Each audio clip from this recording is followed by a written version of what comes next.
Hi, welcome everybody. Todd Story, Chief Communications Officer for the Clark County School District.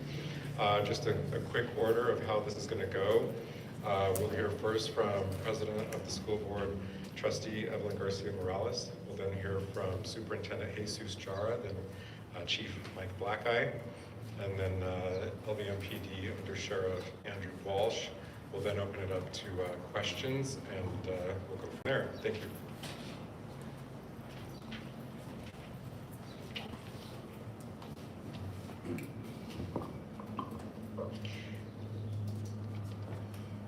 When will we have enough? Enough with social media threats? Enough with the violence in our community? Enough with the violence in and around our schools? We cannot continue and wait until our own child,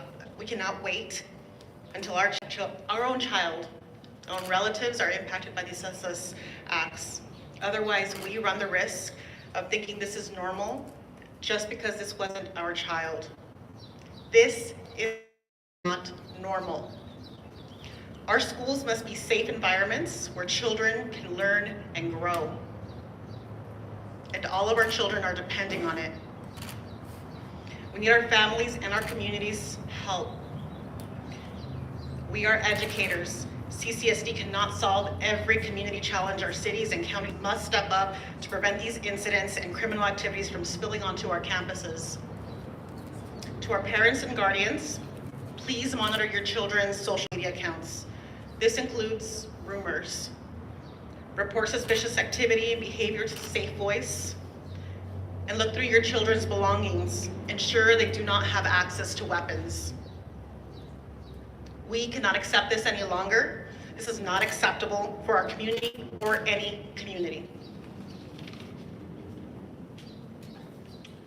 Thank you, President Garcia Morales, and thank you all for being here this morning.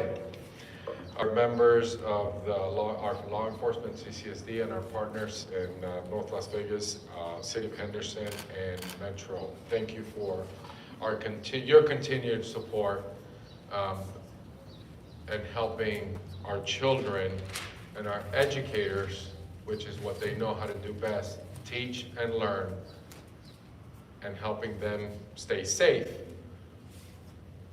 We are less than 2 weeks away from the end of the school year. I am proud of all that we have accomplished this year. It has been a very busy school year for our teachers, our administrators, and as well for our law enforcement partners that keep our schools safe. As we do every single day, we are working with local law enforcement to increase patrols around our campuses over the last couple of weeks as well. Many of our parents have likely already noticed our extra police officers patrolling our school zones and before and after school. So far this school year, CCSD police has confiscated 30 firearms from individuals on our campuses, 5 of which involve adults coming onto our campuses. These are community challenges that are coming into our schools. Additionally, police has confiscated 35 BB guns and 182 knives. Unacceptable numbers for me as an educator and as a father. But I want to thank our students and our parents and our staff who continue to report and live by the motto as we've helped them. If you see something, say something. Our school principals have been strictly enforcing our student code of conduct with that zero tolerance for violence on our campuses. This is why this past legislative session, I've asked the legislature for $21 million so I can hire more police officers onto our schools so our children are safe and our teachers can teach. We must continue as a community to support our families and keep the guns off our schools. We are investigating and looking at different options for the next year. There's some districts across this country that are looking at clear backpacks. They're looking at other measures that will take place, and we're investigating and researching some of these guidelines that we're ready and will be ready to prepare for the opening of another amazing school year, 23-24. We've installed our instant alert system that has been successful in its implementation within TGIX.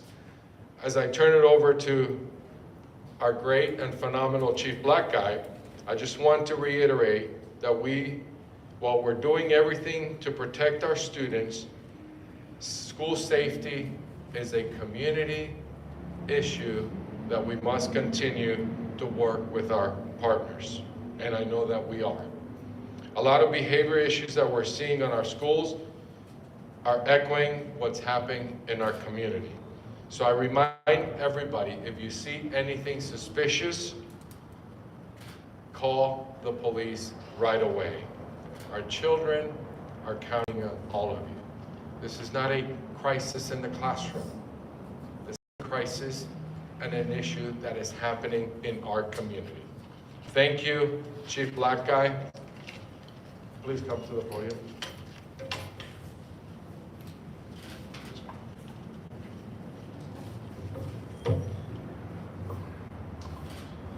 Good morning.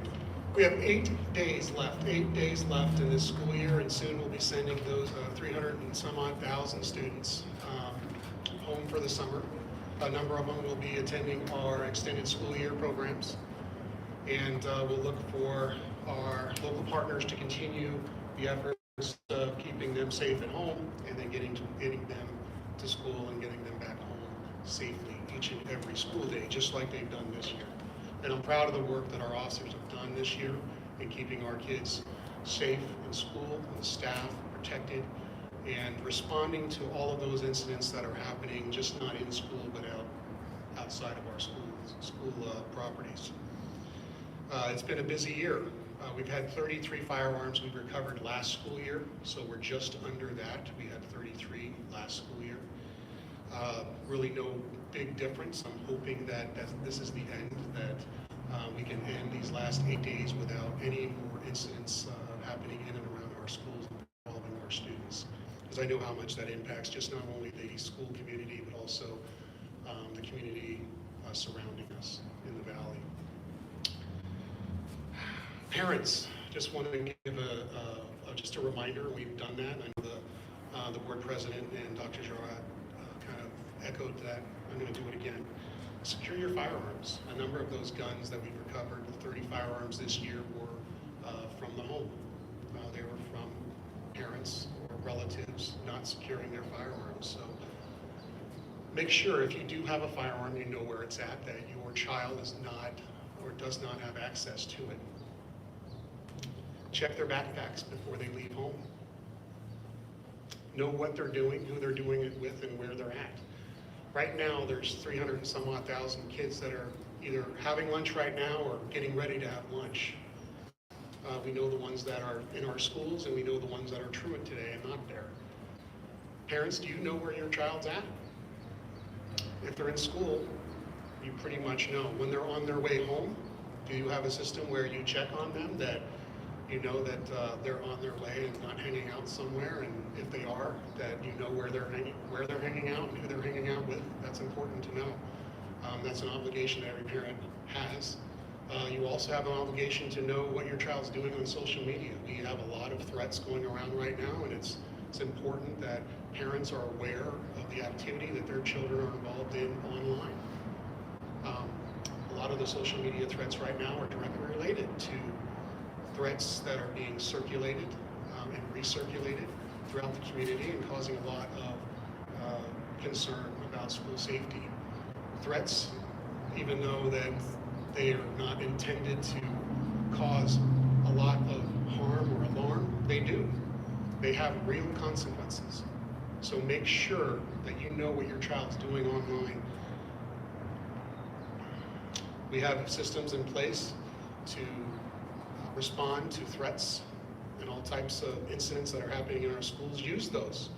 We're open 24 hours a day, just like our local partners. If you have or see a threat that your child receives, or maybe you even receive online, make sure you report that. Do not recirculate it or forward that on. Report it to the authorities. Just like to see something, say something motto.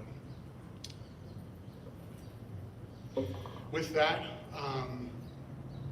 just want to thank the officers, the department, our local partners, the school staff, administrators, teachers, support staff for this school year. It's been a busy school year, and we're just 8 days away from its completion. So I just want to thank everybody for their work. And also I want to thank our local partners. We couldn't do it without them. And their help and assistance in responding to some of these incidents that are happening in our schools is vital to keeping our schools safe each and every day. With those security enhancements that we have continually going on right now through Jay Beasley's office, our emergency management director, I know that this next school year when we start out, we'll have those improved security measures in place, and we will be testing, piloting some metal detectors at some of our schools, so that's going to be new, and hopefully there'll be some other additional measures to keep our kids safe each and every day. With that, I'm going to give it over to Metro, Sheriff Walsh, for a few words, and then to our partners if they would like to say anything. Thank you. First off, I'd like to say thank you all for being here, because this is truly an important message that needs to get out to the community, and the media presence here today and the presence that stands behind me should be indicative of how important this issue is to all of us, how important our most vulnerable part of our population, the children that attend our schools, how important those folks are to each and every one of us that stands here today. We put out a lot of data here today describing the level of violence that we've seen and the number of guns that have been taken from students at schools, and I'm going to reiterate the message to the community that before it gets into the hands of a police officer, before an educator is put in a position where they could be harmed, many of these things can be prevented by proactive parents. Parents sometimes take a stance that they do not want to be involved in their children's business, and that is the complete wrong approach. You have to be involved. It's not their business, it's your business. It's very important that parents monitor the activity of their children. Again, we're entering into about 100 days between the end of the school year and the beginning of the school year, that 100 days where our children are most vulnerable to the things that they can be exposed to through the media, through social media, through the interactions they have with others. And they sometimes make very bad decisions because they just simply don't have the life experience, they don't have the level of critical thinking that they need to make good decisions when they're not being monitored or watched. And it creates a tremendous challenge for all of us when something happens and then we have to respond to it and stand at a podium like this and tell the story of a gun being taken off a juvenile on the street, a gun being removed from a backpack at a school.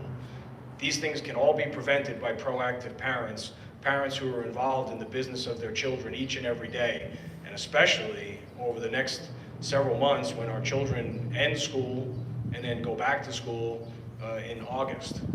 These vulnerable times, keep them busy, find things for them to do. There's plenty of resources, plenty of things that are offered by the support of the entire law enforcement community in Southern Nevada here. So hopefully we have a successful end of the school year, a successful long summer where our children are safe while they're out there in our community, and then a happy return to school at the beginning of next year. Thank you.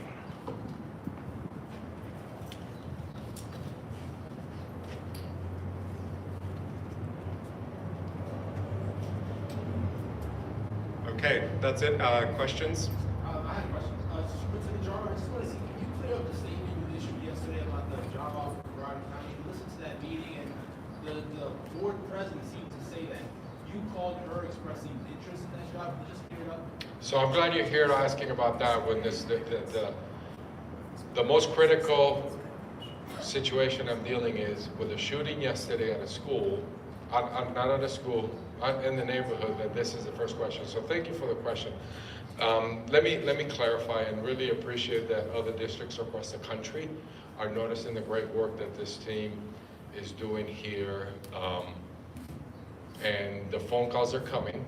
They come all the time. My focus is here in the Clark County, the 305,000 lives that I have the honor to serve. I was asked to call her. I called her. We spoke. I'm focused on the 305,000 children that I come to work every single day, and I'm staying here in the Clark County School District. But thank you for the question on an important topic that we're dealing with today. Tiffany. Dr. Gerard, you talked about different things that are being looked at, clear backpacks, metal detectors. I know we had that discussion last year. It hasn't just gotten to the point where we have to look at it. And, we hear arguments for and against. What would that look like as far as just getting the traffic in? And I know when we have large groups of kids, sometimes that leads to accidents, but at the same time, we do have weapons making their way onto campuses. So what are those things that are being looked at? And then are there any additional things that you're looking at right now? Yeah, no, great question, Tiffany. One of the things that I mentioned we're investigating, I actually had a conversation with a few principals last night, high school principals, on some of the things that clear backpacks. That's kind of what some schools are doing. You got to do it if you want to go watch a Raiders play. You got to go see, different venues. They're looking at that. Disneyland as well has some of those big, I would say, those metal detectors. I think Chief Blanca in our emergency management department, we're looking at some of those as well. But look, we've caught 30, and the experts are behind me. Those are the ones we caught. Are there more? Potentially. This is what parents need to check backpacks before the kids leave. I raised 2 boys in a public school system. That's why at 2, 3 in the morning, I would get up and check their phones. Who are they talking to? That's what I did as a dad. And that's what I asked. Not that they need to wake up at 2, 3 in the morning, but monitor what your kids are doing, who they're talking to, so I don't have to. We're still processing and going through the single point of entry, the fencing. We've reallocated money to do that. We have $85 million this year, and we'll continue to do that, upgrading our security system. Do I believe that's helped? I think it's. What I would tell you is that educators feel safer. Even the instant alert system. That is for folks to feel safe, and that is worth the money that we're spending. So my teachers, my principals, my staff feel safe in school.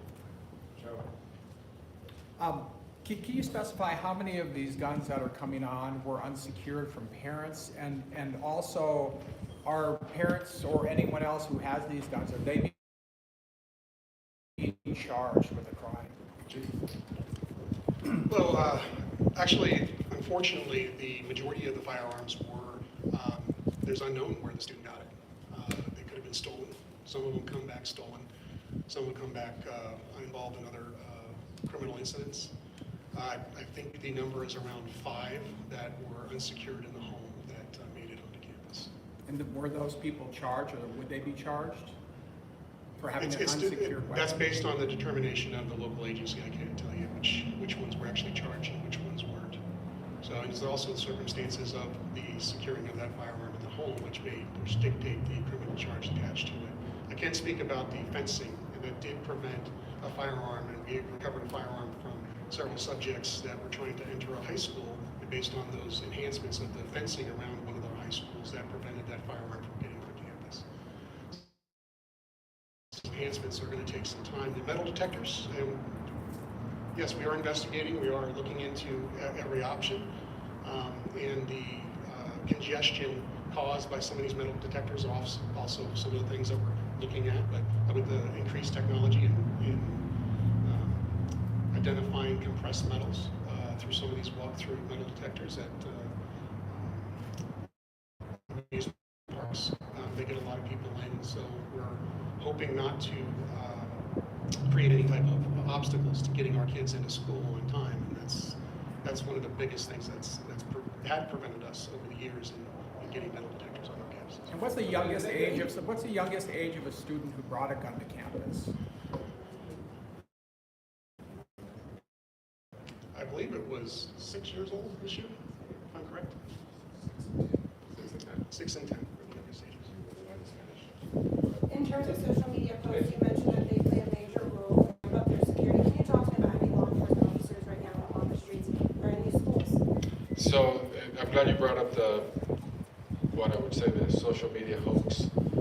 That is national. Actually, it started in the state of Florida in an Instagram, if I'm not mistaken. So it's a national issue. That takes away resources for us to investigate different things, which is really what it is, a hoax, and the disruption that it causes parents and attendants in school. So that's why we need to ask parents to continue to make sure that, let us know, we can quickly investigate and put to rest so our kids can focus on instruction. And I think our effort has always continued to make sure that at the end of the school year, we ramp up with having officers around our schools for various reasons. Our kids get excited, and it's to really get them home safely. So that is the effort that we continue to do. Social media is an issue that we have to also look to address as well. Sí, muchas gracias. Gracias por estar aquí. Lo que quiero decir que lo más importante es que los padres, por favor, pónganle atención a lo que están haciendo los hijos y las hijas, porque lo que estamos aquí es el problema de las pistolas, las armas que han entrado a la escuela. Hemos recogido 30 este año, y es un problema que está en la comunidad. Así que por favor, y como les digo a los niños, a los padres, que si tienen algo que vean suspicioso, que llamen a las autoridades. Aquí tenemos a la policía, a los partners, no nada más las del sistema escolar, pero el Metro, de Henderson, otros. Pero lo más importante es que tengan haciéndole caso y buscándole que ayuden a los niños, que se preocupen en los estudios, y si necesitan algo, que llamen a la escuela. Dos preguntas específicamente. La primera, obviamente, se ha hablado mucho de las amenazas. Esta ha sido la principal preocupación. La comunidad hispana estaba preocupada en llevar a sus hijos al colegio. ¿Qué es lo que está pasando realmente? ¿Cuál es la situación que está sucediendo y qué está haciendo el CCSD para tratar de manejar esta situación? Sí, muchas gracias. Eso fue como se dice en inglés, un hoax, algo que pusieron en el Instagram, que iba a pasar algo en una escuela, y fue nacionalmente. Y tú sabes, los niños que son más inteligentes que nosotros la encontraron, y entonces eso es algo que nosotros investigamos la semana pasada y tenía que pasar hoy, pero nosotros no es algo que es creído, es valid, que iba a pasar, pero de todas maneras nosotros con todos los policías que están aquí atrás de mí están preparando y ayudando a las escuelas y a los directores y a los profesores. Con respecto a las inversiones y los planes de seguridad que tienen previstos para las escuelas.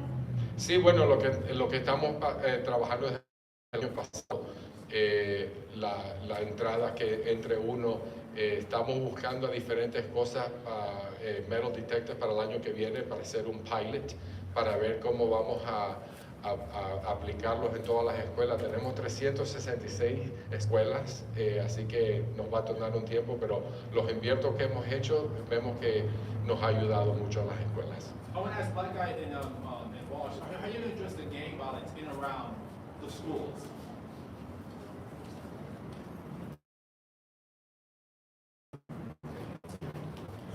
Gang violence. I'll start by talking about the plans for this end of the school year. So every school year, weeks ahead, is a multi-jurisdictional planning that goes on to ensure that we have extra officers out in and around schools responding to those incidents that may or may not be occurring.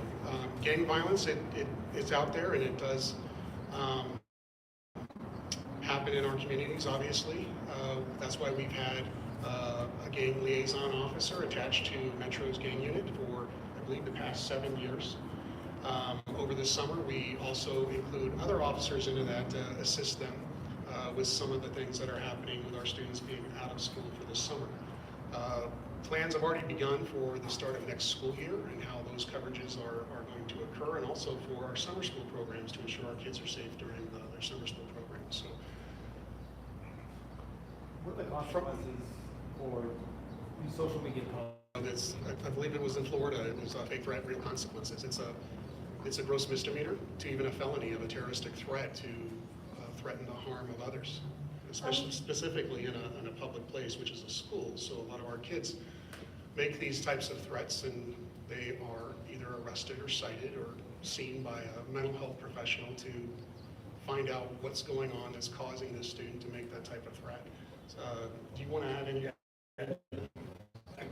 You know, regarding the gang violence, I think there's several layers to the approach, and obviously partnership is one of them, and that we take advantage of the relationship that we have with all the police agencies here in Southern Nevada, which leads to information sharing and our ability to gather information and have actionable intelligence on who's involved in gang violence, you know, where is it emerging, where are our biggest threats. But there are two layers to this, and obviously enforcement is one of them. You know, there are people out there that are involved in gang violence that no effort is going to remediate what it is they're going to do other than an enforcement effort. They're committed to that life, they're committed to that lifestyle, and it's very difficult to pull people out of that once they've chosen that path as their life's work. The second thing I would say is that the thing that we're most proud of is, you know, for this year so far, we're down in violent crime and in every violent crime category. So the efforts that we make on an enforcement side work, but a big piece of what we do is the community-based efforts that we use, various community resources, pastors, local community groups, leaders in the community to go out and contact those that, like I said earlier, that are vulnerable, that are leaning towards that lifestyle, that we can use efforts other than law enforcement to pull them away from that and put them on a different path in life before they wind up dead, institutionalized, in a hospital filled with bullets. We do everything we can using those resources. So enforcement is a part of what we do, but I don't know if you've heard us use the acronym RECAP. When we have violent events, events that shock the conscience, events that involve gang violence, we were able to leverage that program and the community volunteers that participate in that program for us to reach out, touch the people that are involved in these events, touch the families that are involved in these events, hopefully to get them away from that type of violence, and especially to prevent any type of retaliation if something violent were to happen. And it also helps in some of these neighborhoods and communities. You know, it's not normal to walk out and see crime scene tape on a regular basis, or hear a helicopter fly over your neighborhood in the middle of the night every night, or to see police and detectives out there, you know, in a body laying in the street. That's not normal. And so with those community-based efforts and those community leaders involved in what it is we do as law enforcement, that has a tremendous amount of success in the summer. Last I question. just want to clarify, Dr. Jarrett had said that towards the end of the school year, we usually add patrols. Is this because of the hoax today, though, or is it just because? No, it's consistent. I mean, this goes back, you know, we started the school violence initiative, I can't remember the year, but there was a young man named Chris Privet who was shot and killed outside of Palo Verde High School a long time ago. And under the leadership of the police organizations here in Clark County back then, the leadership at the school district, that tradition of us partnering not only throughout the school year, but during the beginning and the end of school year has continued since that young man's death. And it's something that, you know, still resonates. It can happen anywhere in our community. Your zip code doesn't make you immune to violence, and we need to do a better job of protecting our children, continue to work at the job we're doing. I talked about us being down in violent crime. That doesn't mean we're going to stop and rest on that for 1 second. We're going to continue to work at this. But it goes back to that year and every year since then.